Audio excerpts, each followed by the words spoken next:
ನಮಸ್ಕಾರ ಎಲ್ಲರಿಗೂ. ಗೌರಿ ಗಣೇಶ ಹಬ್ಬದ ಶುಭಾಶಯಗಳು ಎಲ್ಲರಿಗೂ.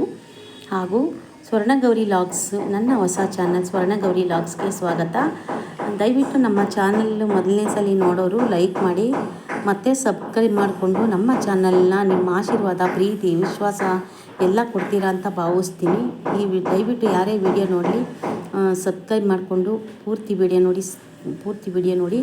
ನಾನು ಇಷ್ಟು ಸರಳವಾಗಿ ಪೂಜೆ ಮಾಡಿದ್ದೀವಿ. ಗಣೇಶ ಹಬ್ಬಕ್ಕೆ ನೈವೇದ್ಯ ರವೆ ಉಂಡೆ ಮಾಡಿದ್ದೀನಿ. ಗಣೇಶನ ಕೂರಿಸದೇ ಇರೋರು ಈ ಥರ ಪಿಳ್ಳೆರಾಯಿನ ಅರಿಶಿನ ಪುಡಿನಲ್ಲಿ ಹಾಲಲ್ಲಿ ಕಲಸಿ ಈ ಥರ ಪಿಳ್ಳೆರಾಯಿನ ಮಾಡಿ ಅರಿಶಿನ ಕುಂಕುಮ ಇಟ್ಟು ಪೂಜೆ ಮಾಡ್ಬೋದು. ಗಣೇಶನ ಕೂರಿಸಿಲ್ಲ ಅಂತ ಇನ್ನೂ ಚಿಂತೆ ಏನಿಲ್ಲ, ಚಿಂತೆ ಮಾಡೋವಂಥ ಅವಶ್ಯಕತೆ ಇಲ್ಲ. ನೋಡಿ, ದೇವರಿಗೆ ನೈವೇದ್ಯಕ್ಕೆ ಅಂತ ಬಾಳೆಹಣ್ಣು ಇಷ್ಟೇ, ತುಂಬ ಹಣ್ಣುಗಳು ಏನೂ ಸಹ ತೊಗೊಂಬರಲಿಲ್ಲ. ಯಾಕೆಂದರೆ ಹಿಂದಿಂದೆ ಹಬ್ಬಗಳೆಲ್ಲ ಬಂತ, ನಮ್ಮ ಕೈಲಿ ಯಾವುದೂ ಸಹ ಮಾಡೋಕ್ಕಾಗಲಿಲ್ಲ, ಕೆಲಸ ಹೋಗಿರೋದ್ರಿಂದ. ನೋಡಿ, ಈ ಥರ ರವೆ ಉಂಡೆ ಮಾಡಿದ್ದೀನಿ. ತುಂಬ ಟೇಸ್ಟಿಯಾಗಿ ಕ್ವಿಕ್ಕಾಗಿ ಆಗುವಂಥದ್ದು.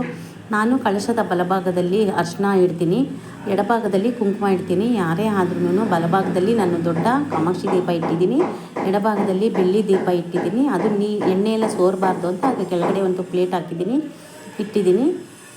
ಮತ್ತು ನಮ್ಮ ಮನೆಯಲ್ಲಿ ಕರ್ಪೂರ ಹಚ್ತಾಯಿಲ್ಲ, ಕರ್ಪೂರ ಹಚ್ಚೋದನ್ನು ನಾವು ಸ್ಟಾಪ್ ಮಾಡಿದೋ. ಏಕೆಂದರೆ ತುಪ್ಪದ ದೀಪ ಹಚ್ತೀವಿ ನಾವು.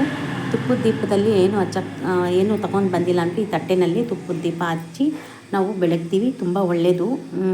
ಈ ಕರ್ಪೂರಕ್ಕಿಂತ ತುಪ್ಪದ ದೀಪ ತುಂಬ ಒಳ್ಳೆಯದು ಅಂತ ಭಾವಿಸ್ತೀನಿ.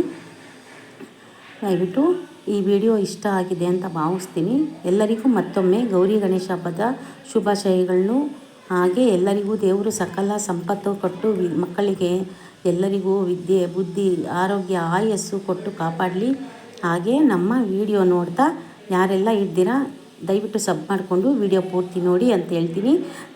ಎಲ್ಲರಿಗೂ ತುಂಬ ಹೃದಯದ ಧನ್ಯವಾದಗಳನ್ನ ಹೇಳ್ತಾ ಈ ವಿಡಿಯೋ ಕೊನೆ ಮಾಡ್ತಾಯಿದ್ದೀನಿ. ನಮ್ಮ ವಿಡಿಯೋ ನೋಡಿದ್ದರೋ ಎಲ್ರಿಗೂ ಧನ್ಯವಾದಗಳು. Thank you.